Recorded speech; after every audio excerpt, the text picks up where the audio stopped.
एक नवा आयाम प्राप्त करून दिला.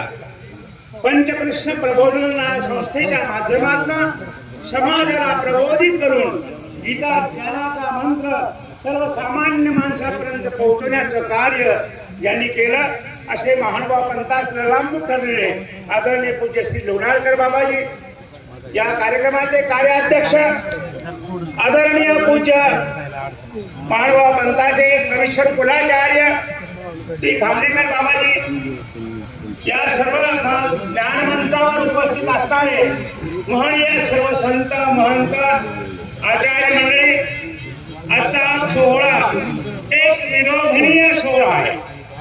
इथे भगवंताने सांगितलं, माम एकम शरणम व्रज, मला शरण ये आणि शरण आल्यानंतर तुला सर्वापासून मी पापापासून मुक्त करेल, अशा प्रकारचा आदेश गीतेने दिला.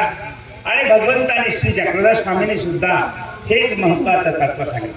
गीता म्हणते, अनन्य चिंतयन्तो माम, जो माझं चिंतन करतो तेषां नित्याभियुक्तानां योगक्षेमं वहाम्यहम्, जो माझं चिंतन करतो त्याचा योग म्हणजे प्राप्त करून येतो आणि क्षेम म्हणजे चालवतो.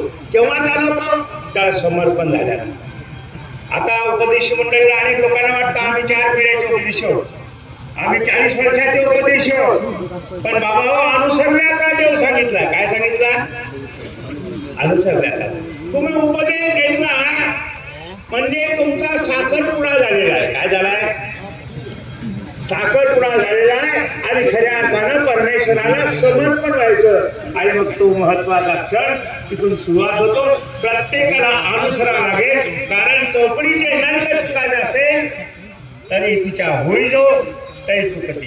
ते चौकडीचे नरक आहे, जन्म मात्रेची चौकडी आहे. जन्मतात 60 वर्ष 60 लक्ष वर्षाची आपल्याला नरक भोगावं लागतात आणि त्यात जर मुक्त व्हायचं असेल ते परमेश्वराचं व्हावं लागेल आणि ते प्रत्येक व्हावं लागेल. हा सोनियाने आपल्याला आदर्श दिलेला.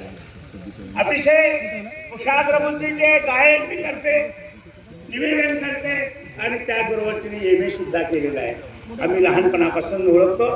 अतिशय धर्माला दूर असणारा आमचा तो गजबीय परिवार, कारोली कोदामळीचे आमचे पुजले संबंध, आणि त्यामुळे जवळून बघितलेला आहे. आणि त्याला जसा लोखंडाला परिसाचा स्पर्श व्हावा आणि त्या लोखंडाचं सोनं व्हावं, तसं अमृते परिवारांच्या या विचाराचा, तत्वाचा आणि सर्वज्ञांच्या सिद्धांताचा तिला स्पर्श झाला आणि तिचं जीवन उजळून निघालं. आणि तिच्या त्या दीक्षेला मी लाख लाख शुभेच्छा देतो. परमेश्वर साधनदाता ती त्यांची दीक्षा सिद्धीश देव एवढी अपेक्षा व्यक्त करतो. पण इथं जयकारा करायचा आपल्याला. श्री गोपाल कृष्ण बाळांचा आवाज द्या. श्री दत्तात्रय, श्री चक्रपाणी महाराज की, श्री गोविंद प्रभु महाराज की, सर्वज्ञ श्री चक्रधर, सब साधु संतन की, सब भक्त मंडल की. धन्यवाद.